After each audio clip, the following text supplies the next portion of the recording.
Tu veux les garder?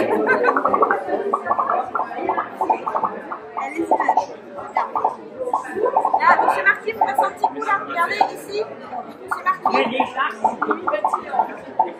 Et là, vous passez là. Ouais, bien. Allez, allez. Joli,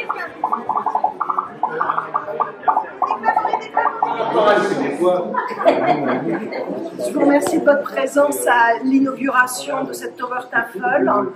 Je vais en premier lieu déjà vous saluer pour ceux que je n'ai pas eu le plaisir encore de rencontrer. Donc, je suis Anne Rousseau-Soulière, je suis la nouvelle directrice de l'établissement. Je vous redirai quelques mots après, mais je souhaiterais tout d'abord passer la parole à Madame Bordier qui a porté le projet avec l'appui évidemment de l'ensemble de l'équipe et de son encadrement.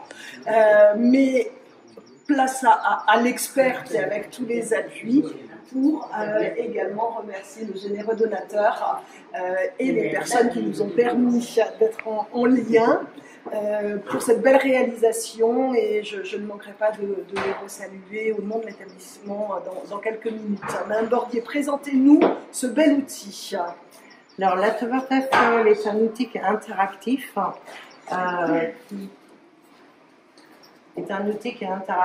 et qui permet à toute personne qui le désire, sans en connaître les règles ou sans avoir de besoin particulier, de pouvoir participer, quel que soit l'âge. Donc c'est intergénérationnel auprès des résidents.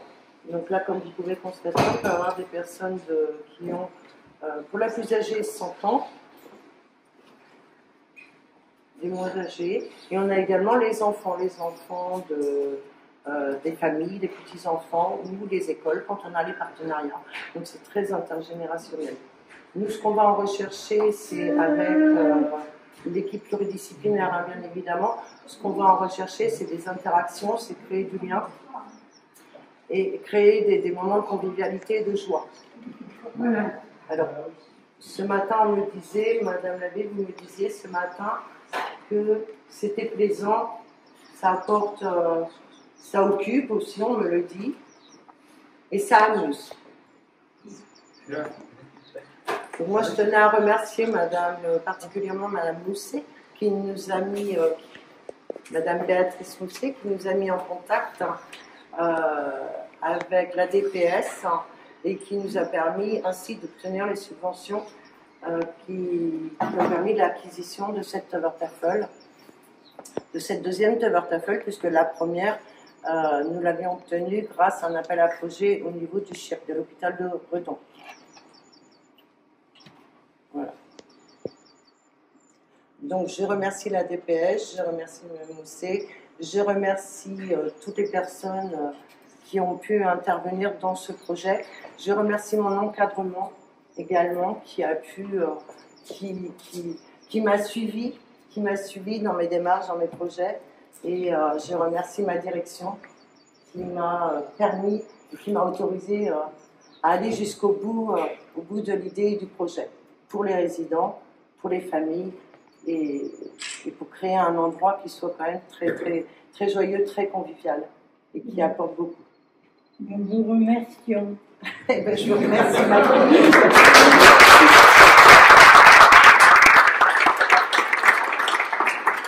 Je tenais également à remercier donc, la commune qui participe également chaque année avec une subvention et qui nous permet également donc, de participer à l'achat de la Tower Tafel.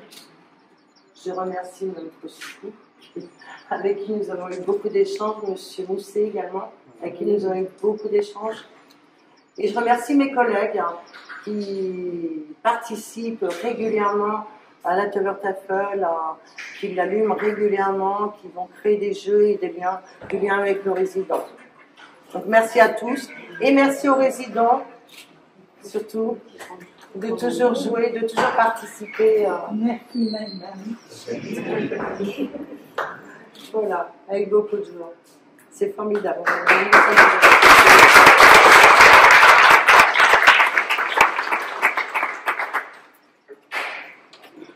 Du coup, je vais peut-être faire le lien. Merci Madame Bordier. Moi, je tenais à souligner que la Tower Tafel est vraiment un outil que je ne connaissais pas avant d'arriver, donc j'ai bien fait de rejoindre le centre hospitalier intercommunal de Redon-Carentoire. C'est vraiment un outil merveilleux. C'est un outil au service d'un projet, un projet qui est porté par l'ensemble de l'équipe, par Madame Bordier en tant qu'animatrice, et qui a réfléchi à son projet d'animation, au projet de service, et de trouver un outil qui est extrêmement pertinent. Et elle en a souligné les multiples usages et les multiples liens qui peuvent en être faits au service d'un projet et d'une équipe, et bien entendu dans la préoccupation constante de pouvoir apporter aux résidents toute la bienveillance, la bientraitance et le respect qui sont nos valeurs fondamentales.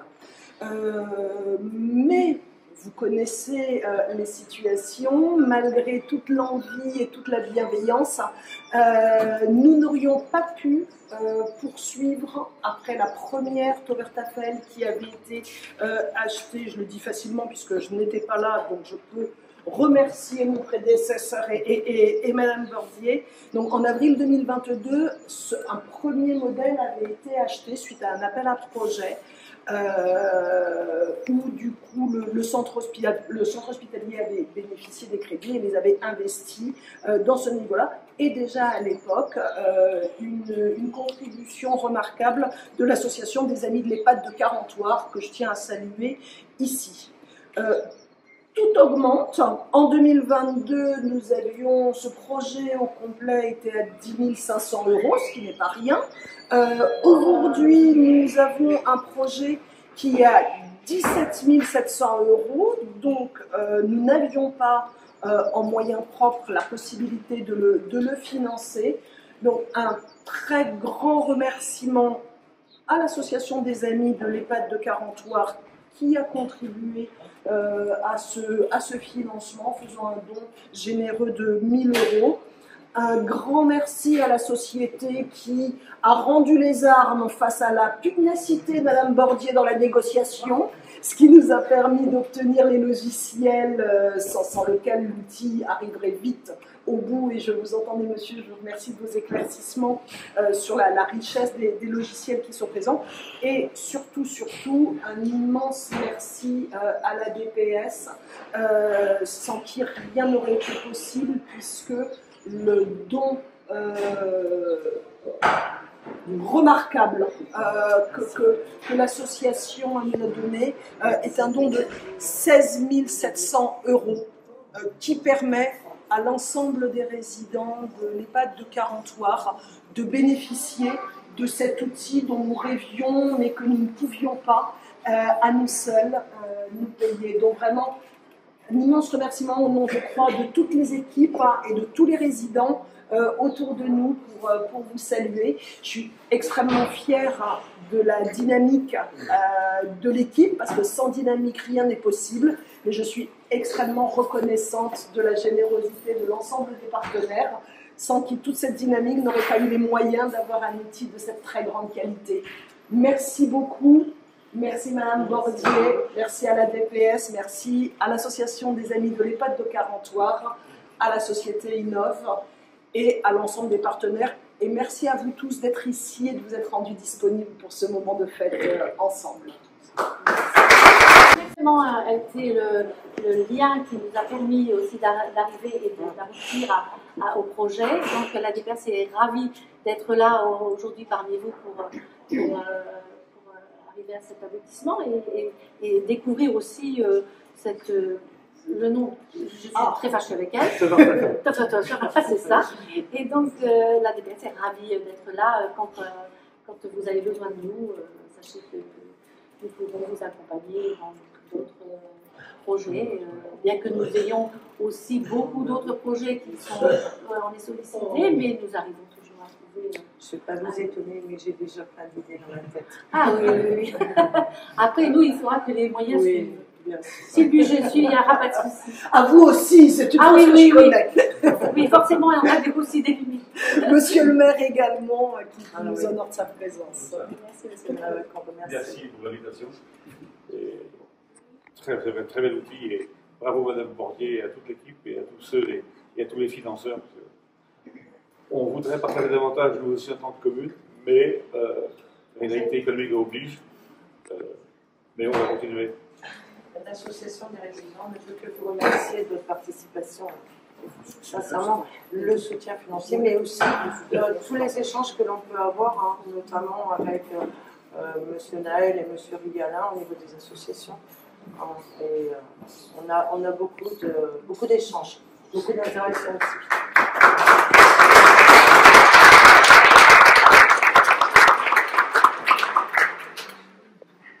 Donc moi je m'appelle Éric Latoye et en fin de compte c'est moi qui représente la Tovertafel sur la Bretagne. D'accord. Donc je profite de l'inauguration, peut-être pour ceux d'entre vous qui ne connaissaient pas l'appareil, vous en dire deux mots rapidement. D'accord. Alors, je vous entends déjà dire, on a du mal à redire non, Tovertafel. Alors en France, vous pouvez l'appeler table magique. Parce qu'en fin de compte, Tovertafel, ça veut dire table magique en néerlandais. Donc vous en déduisez que c'est un produit qui vient des Pays-Bas. Voilà. Donc pour vous raconter la petite histoire rapidement, en fin de compte, l'idée est venue d'un des plus grands neuropsychologues aux Pays-Bas qui avait constaté en tant que neuropsychologue qu'auprès des gens qui ont des troubles cognitifs plus ou moins importants, d'une part, il n'y avait pas beaucoup d'outils qui existaient, et il avait remarqué que tout ce qui est visuel, il se passait des choses. Et c'est comme ça que l'idée de conception de la Tovertafel est née. Et il faut que vous ayez en tête que cet objet, il a fallu 5 ans, en fin de compte, pour le créer. Et le moindre jeu que vous voyez, le jeu visuel que vous voyez exposé sur la table, en fin de compte, est étudié au minimum 6 mois jusqu'à 1 an et demi. À partir du moment où ils ont l'idée de jeu, on met les résidents autour de la table, on regarde leurs réactions, on tient compte de la réflexion des professionnels, et c'est comme ça que la machine a été créée et les jeux créés également. Ça vous va pour la petite histoire? Voilà. Et il y a 2 jeunes Français qui ont découvert la Tovertafel en Angleterre et qui ont dit mais c'est génial ce produit-là, il nous le faut, et ils sont battus. Ces 2 jeunes, à l'époque, ils avaient 25, je pense, à peu près, 25-30 ans. Voilà. Et ils se sont battus auprès des Pays-Bas pour obtenir la Tovertafel en exclusivité en France. Et donc en France, ça fait maintenant bientôt 6 ans que c'est commercialisé. Et moi je travaille avec eux quasiment depuis le début. Au départ, il n'y en avait pas une seule en Bretagne. Aujourd'hui en France, on a dépassé les 2000 établissements équipés, puisqu'aujourd'hui c'est beaucoup de bouche à oreille qui fait son effet. Alors maintenant, ce qu'il faut avoir en tête, je vais commencer à vous dire, la Tovertafel a été créée pour les gens qui ont des troubles cognitifs, et c'est vrai que par rapport à ce profil de résidence, ça peut être compliqué d'avoir des interactions, d'apaiser, de stimuler, etc. Et donc tout l'intérêt de la Tovertafel, c'est d'agir à différents niveaux. Donc entre autres, le moindre jeu qui est projeté sur la table est un prétexte pour travailler sur le côté cognitif, sur la réminiscence, etc. Donc la personne qui anime une séance, ce qui n'est pas le cas là, parce que le contexte est un petit peu compliqué, le rôle de l'animateur est important, parce que c'est à lui aussi d'en profiter pour échanger avec les résidents, les faire bouger, les faire parler, les faire réagir, etc. Donc il y a ce travail sur le côté cognitif. Forcément, on travaille physiquement aussi, puisqu'on travaille là les membres supérieurs, donc on fait bouger les bras. Il faut savoir, là je ne crois pas qu'il y ait de personnes de ce type-là à table, mais ça va marcher potentiellement chez des gens qui sont aphatiques sévères. Vous savez, ce sont des personnes qui ont des raideurs musculaires. Et ça arrive parfois de voir que la personne déplie le bras, interagit avec ce qui se passe sur la table, et elle finit une séance avec le bras complètement détendu, quoi. Donc on travaille physiquement. Mais là, ce que vous ne voyez pas, c'est qu'on peut travailler également les membres inférieurs, puisque on peut, ça vous ne le savez peut-être pas, on peut enlever la table et jouer au sol. Et donc là, du coup, on peut travailler aussi l'équilibre, ce qui est un élément important chez les personnes âgées. Voilà, donc ça c'est le deuxième versant de la Tovertafel. Et le troisième versant, c'est le côté social, parce que les résidents peuvent avoir du plaisir à jouer ensemble, du plaisir à jouer avec la personne, la professionnelle, et aussi les familles, bien entendu. Et comme le disait Valérie tout à l'heure, aussi l'intergénérationnel marche bien, parce que si vous imaginez des petits autour de la table, forcément, pour eux, c'est un jeu vidéo. Hein. Donc, voilà. Et pour les personnes plus âgées, jouer avec des petits autour de la table, c'est agréable. Mais,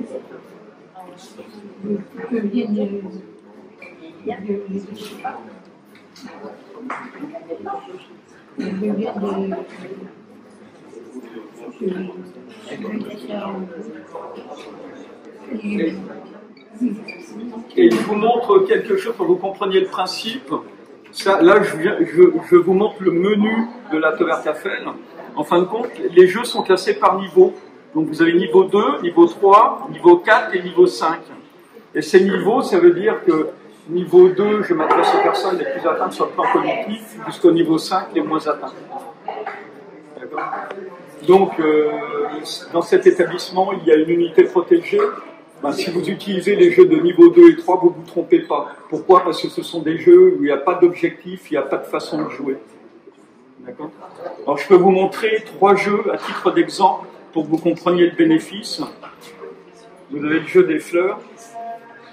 Pourquoi au niveau 2 et 3, il n'y a pas de problème? Parce qu'il n'y a pas de façon de jouer, il n'y a pas d'objectif. Et quand je dis il n'y a pas de façon de jouer, vous allez comprendre. C'est-à-dire quand je frotte, ça marche. C'est une marguerite, tout à fait. Quand je tape, ça marche. En plus, je tape sur une table, donc j'ai rien à craindre. Mais vous aurez des résidents qui, quelque part, font l'imposition des mains. Et ça marche aussi. D'accord ? Et pourquoi c'est un élément important? Parce qu'on s'adresse à une population qui a une perte de confiance en elle, et il faut éviter les échecs. Donc le fait là qu'il n'y ait pas de façon de faire, on peut jouer de n'importe quelle façon, il y aura réaction, action-réaction. Ok? Et comme je vous le disais tout à l'heure, donc le côté cognitif, même vous avez reconnu qu'on m'avait dit? Oui. La marguerite. Et vous vous rappelez ce qu'on disait quand on était petit?